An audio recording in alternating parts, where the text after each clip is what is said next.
So this talk will be about visual perception, and when I use the term veridical, I refer to the fact that we see things the way they are out there, and I will show a number of examples, so there will be occasions to define it again.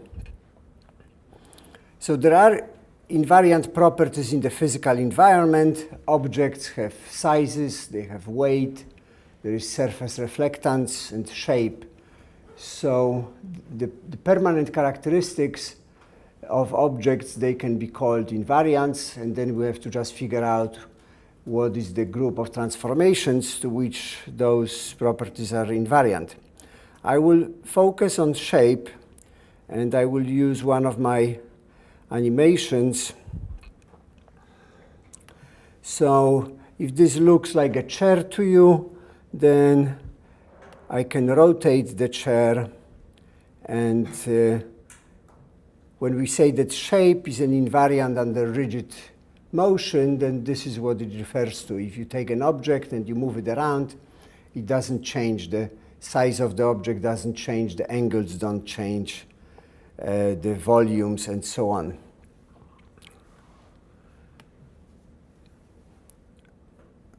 All right. And typically, when we talk about shape as an invariant, we talk not only about rigid motion, which is rigid rotation and translation, but we also add size scaling. So we assume that if you have two copies of the same object with different size, then we say that those objects have the same shape. And the invariants would be angles or ratios of distances. So now the question is, how do humans get access to those to the invariants of 3D shape? And this is a non-trivial question because the visual data is not three-dimensional. So the environment out there is three-dimensional, the invariants are three-dimensional, but the retinal or camera image is two-dimensional. And we know that retinal image is a result of infinity to one mapping. In other words, every point on the camera or retinal image could have been produced by infinitely many points along the projecting line. And this infinity to one mapping is actually quite a big problem. And I will go back to my chair demo. It still looks like a chair, except that it is not. So there could be an almost arbitrary arrangements of parts, and I could randomly change the positions of the parts in depth. But from the original viewing direction, if the only thing that I change are the depths of parts, then the image stays the same. So this demo illustrates the obvious fact that any given two-dimensional image could have been produced by infinitely many objects out there.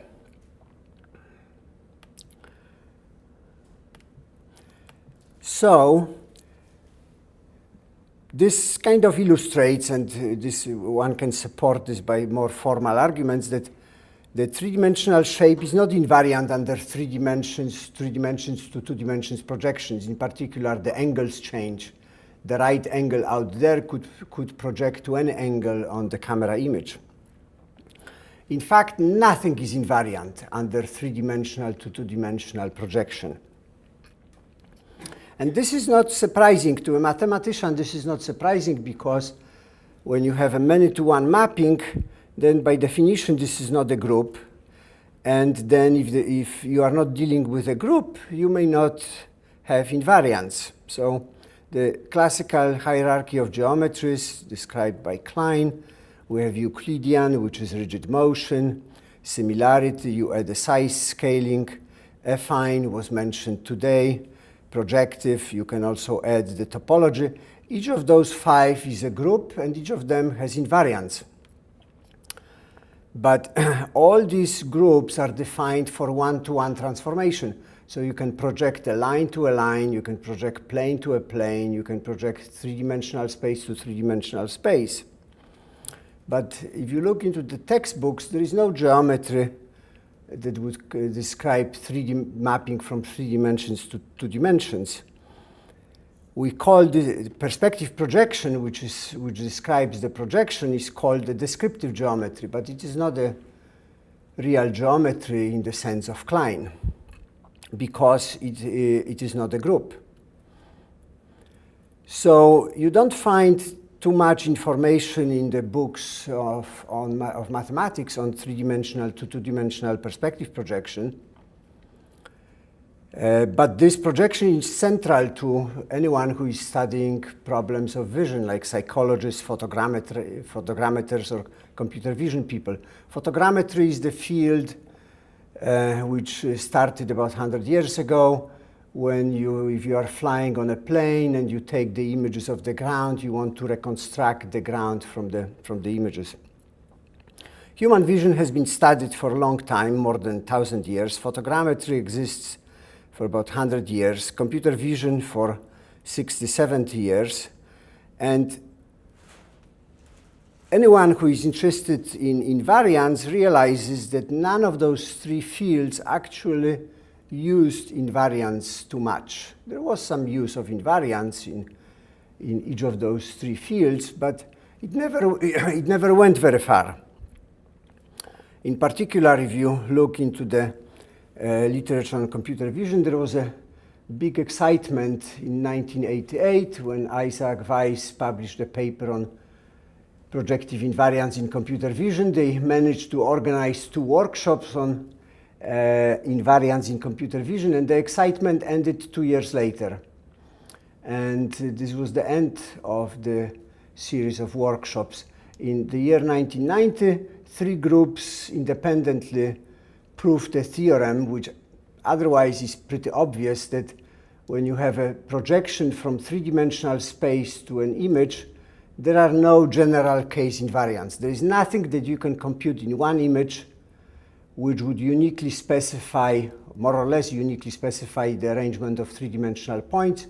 So then you could compute the same property in another image and conclude that it is the same object. So there are no invariants in the projection from 3 dimensions to 2 dimensions.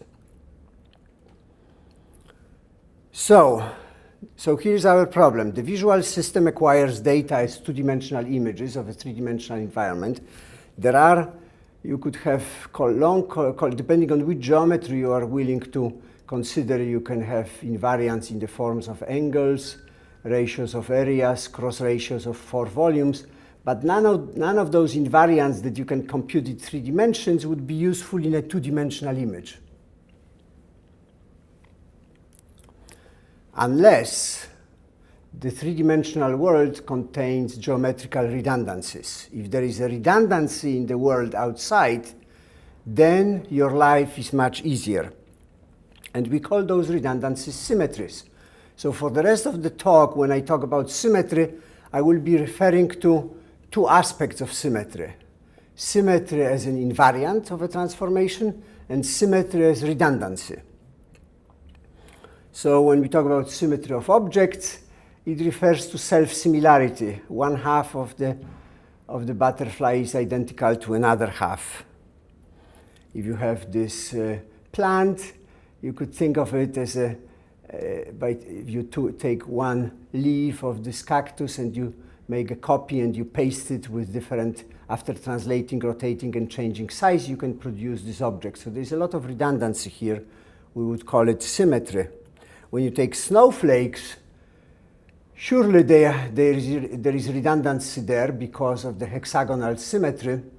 There is also mirror symmetry. But when you talk to mathematicians about symmetry of snowflakes or to symmetry of in another context, they actually emphasize the invariance. And in fact, so the one way to describe the symmetry of an object is to use the concept of redundancy, namely one part of the object is similar to another, but you could also use the concept of invariant the way it is traditionally used, namely if you take the snowflake, you rotate it by 60 degrees, and you superimpose it, you get exactly the same object.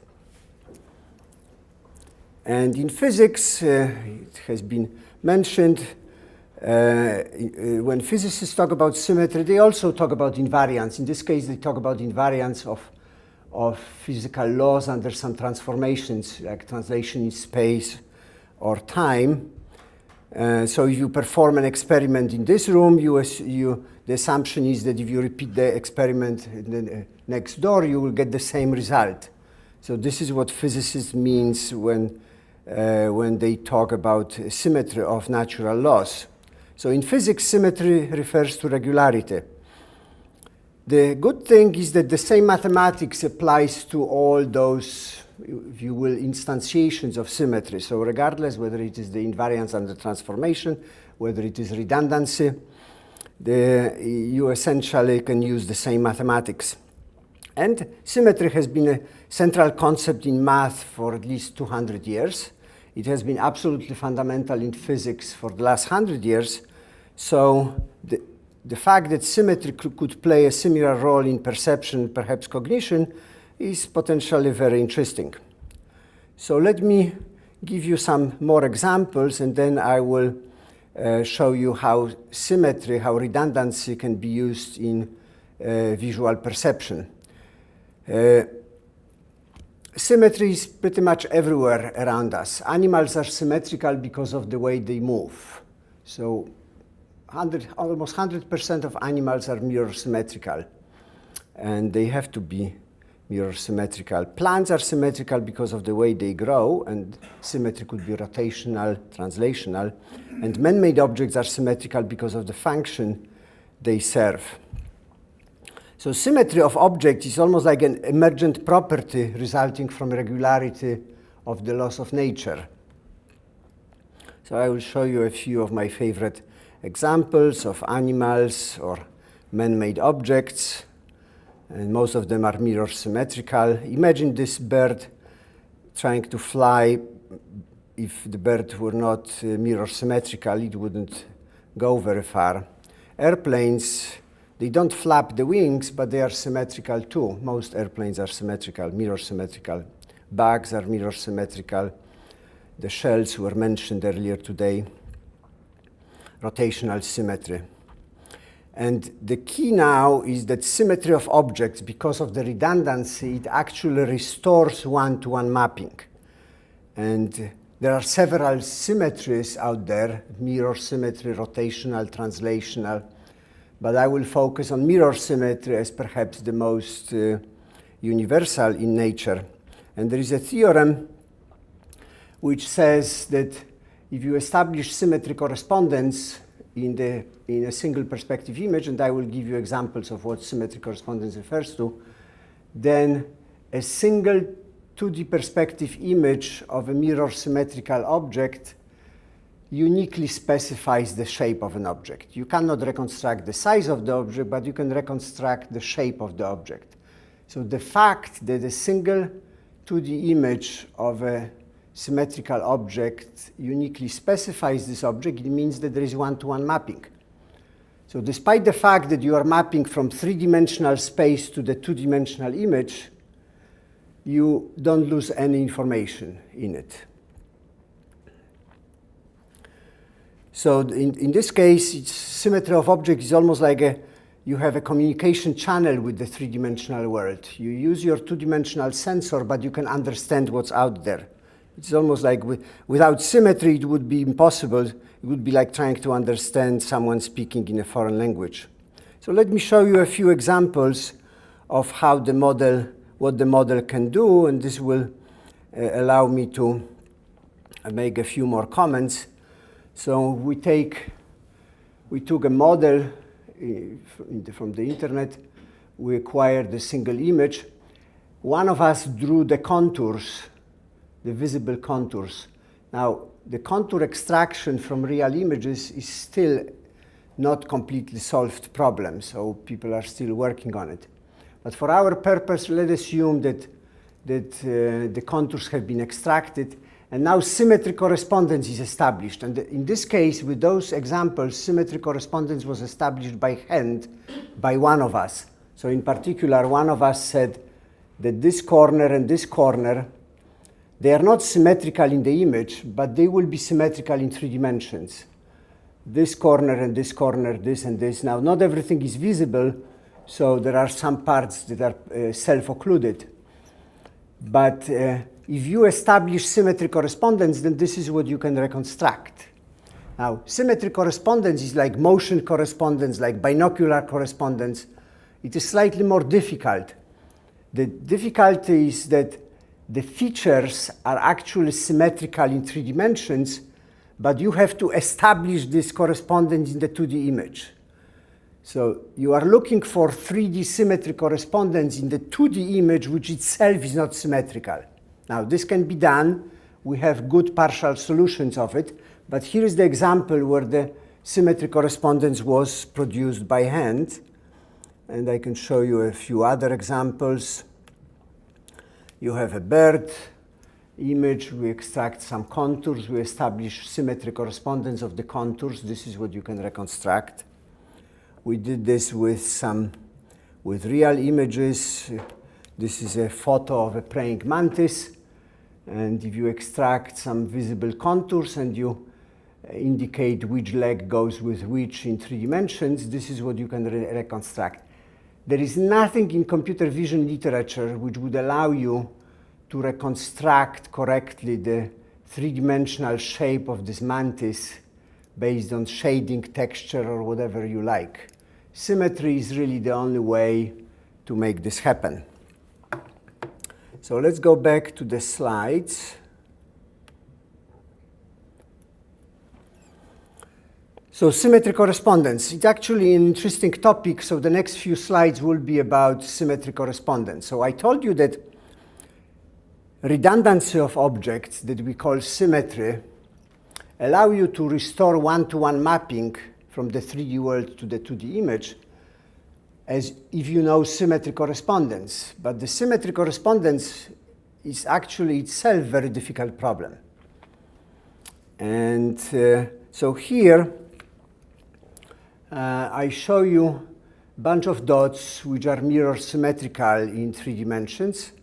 And it is very hard to see the mirror symmetry in this case. But if I connect the dots by a contour, there is no problem actually seeing that this is a slanted picture of a mirror symmetrical object. The way we look at it is that if I only show you dots and you don't know which subset of those dots could be mirror symmetrical, you end up with an NP-hard problem with the exponential search. And the visual system is not willing to perform exponential search. But if I connect the dots by a closed contour, now the search for symmetry is linear. But the connection may not be unique. That's true, right. So, but as long as the polygon itself is symmetrical, it is okay. Because then you essentially what you do, if this polygon has 20 points, then there are only 20 possible axes of mirror symmetry. And you try all of them, and then you are done. If you don't have the closed contour, you just don't know which subsets of points to take. This is an example from 3-dimensional object. Those points are vertices of a polyhedral object which is mirror symmetrical.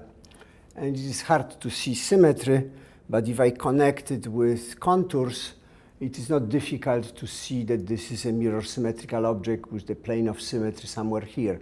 And this is not like the famous Dalmatian. If I take the contour away, the symmetry goes. No matter how many times you look at it, without the contour, the visual system is not able to, is essentially not even trying to establish symmetry correspondence. So it is a difficult problem. And in order to solve the symmetry correspondence, we now have evidence that the visual system uses other symmetries, other invariants. And the one that we explored is planarity. And planarity is also a form of symmetry. And here is a demo illustrating. I have a couple of animations, demos. So here, let me maximize it so that we don't see the text. So when you look at this line drawing on the left, it is like a pair of curves connected. You see those lines as curves in 3 dimensions, and I actually know what you see. I can show you what you see by showing you motion in 3 dimensions. So this is what you see. Now, planarity here exists in each curve. So the left half of the object is a planar curve, and the right half of the object is a planar curve. Both curves form a configuration which itself is not planar. But if you are willing to assume at least partial planarity, then you can derive at least some qualitative invariance, like the curvature of one curve has to map to a maximal curvature or minimal curvature of another one. Here, there is the same image, but I will establish symmetry correspondence artificially, which would violate the planarity assumption, and the reconstruction is different, and you never actually see this other reconstruction. So here is the object that you could see. It's a mirror symmetrical object, but now the individual halves of the mirror symmetrical objects are not planar, and the visual system without additional information like motion would never go for this interpretation. Let me show you another, which is maybe even more fun. Demo. We took a picture from one of the classical books, and here you have 6 curves here, 1, 2, 3, 4, 5, 6. The curve 2 and 3 are mirror symmetrical in the image, and curve 4 and 5 are mirror symmetrical in the image. But actually, the curve 1 and 2 are mirror symmetrical in 3 dimensions. 3 and 4 are mirror symmetrical in 3 dimensions. And 5 and 6 are mirror symmetrical in 3 dimensions. You don't see it in this image, but from whatever we know up to this point about human visual system and the use of symmetries, we actually can produce this kind of demos. So are you ready? Right, the curve 1 and 2 are mirror symmetrical, 3 and 4, and 5 and 6, but they were not symmetrical in the original image.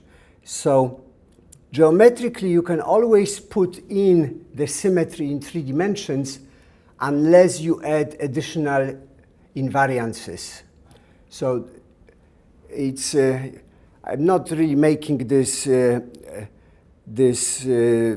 lecture about symmetry correspondence self-contained, but those 2 or 3 illustrations are supposed to convey the message that we are quite happy to know that symmetry of an object can establish one-to-one mapping from the 3D world to the image, but you have to do some work before this happens. You have to bring other symmetries into the picture to start with the symmetry correspondence. So let's see what's next. This actually is another illustration which kind of is related, but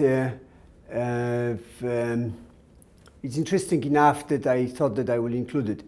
So there is a symmetry in this panel, and there is a symmetry in this panel, and the symmetry is with respect to a horizontal plane. Now, it's not difficult to see symmetry here, right, with respect to horizontal plane, because like several of those look like eggs sticking out, and the rest looks like concavities sticking in. This is because of the light source above assumption of the visual system. So this configuration is symmetrical in 3 dimensions, but in the 2D image is not symmetrical. The opposite is here. Actually, this image is mirror symmetrical in the 2D picture. So like this circle is bright here, and this one is bright here. It's dark here, it's dark here. So if you analyze it, the top is a mirror reflection of the bottom in the 2D image, but it's hard to see the symmetry because the visual system jumps into 3 dimensions right away. So this illustrates the fact that the visual system, one of the very first steps is to interpret everything in 3 dimensions. And if I ask you to analyze what's on your retinal image, it's actually difficult. So, let me show you a few illustrations of how the algorithm works, and then I will try to wrap it up. So we take a real camera image of this object, and we apply the symmetry. In fact, we solve symmetry correspondence in this case automatically. The reconstruction is not dense, it's only for some subset of points, but we are doing pretty good job here. This is another object. We don't recover fully the self-occluded parts, but this is done without any human intervention. So we take the camera image, and the output is what you see. This is the guy who actually did those examples, and he was convincing me that this algorithm can only work with the pieces of furniture, which are like polyhedral objects. And I told him, look, I'm not going to submit a paper with algorithm which only works for pieces of furniture. You have to try to recover yourself. And he said, it's not going to work. It's not going to work because the human body is smoothly curved, composed of smoothly curved surfaces. So in particular, this contour of the right leg and this contour of the left leg, they are not symmetrical in 3 dimensions. But I told him, just do it. And there is enough symmetry in the entire body that even if the contours are not symmetrical, the algorithm is able to pull out from the image. This one is even more extreme, right? Because this contour is like part of his belly, and this one is a contour of his back. But again, there is enough 3-dimensional symmetry in the texture of his dress that it's going to work. We applied symmetry to multiple objects, not only to individual objects. And if I show you image like this, and some of you have seen this example, I ask you how many objects you have in the center of the dance floor. It's not difficult to figure out that there are 8 objects despite partial occlusions, and some of the occlusions are pretty severe. The only way to figure out how many objects there are in front of you is to ask a question, how many symmetries are in the room? And by the time if you interpret the image in 3 dimensions, you ask what is the minimal number of planes of symmetry to explain this image or the center part of the image. And if you count 8, this would be the number of objects.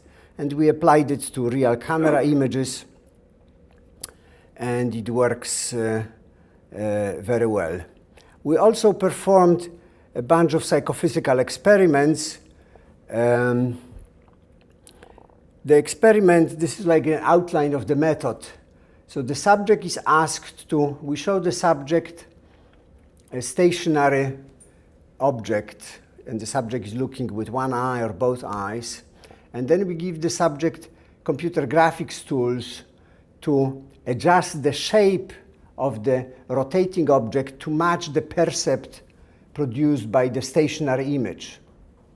Right? So there is a stationary image, line drawing, for example, but you see it in 3 dimensions. Question is, I want to know what it is that you see.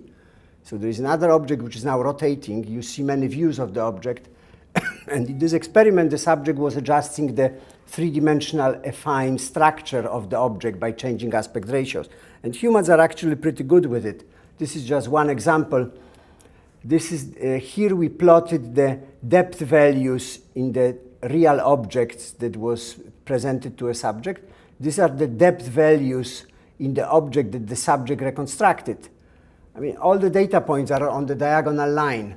The subject, we used 90 trials, 60 trials were with objects which are not symmetrical, 30 trials which are symmetrical. And subjects, most of the time, subjects are very good at it. These are reconstructed angles. So this object has 16 vertices, so here you have 16 data points. But if you measure all possible angles, you get like 16 cube angles. We plot all of them here, and these are in radians. So the maximal error here, maximal departure from the diagonal, is like 5-6 degrees. So when human subject looks at the symmetrical object, they actually see the object, the correct object. So summary. Physical environment is characterized by invariance of the physical laws. And I would argue that intelligent behavior must be based on veridical mental representation of the environment, including the regularities. Now, humans don't have direct access to the three-dimensional environment.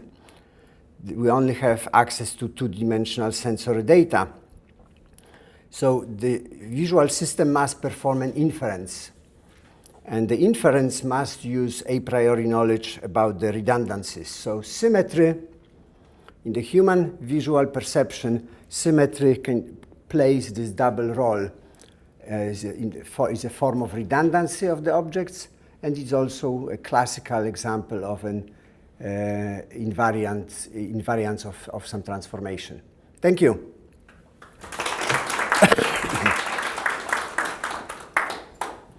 But in the case of the human visual system,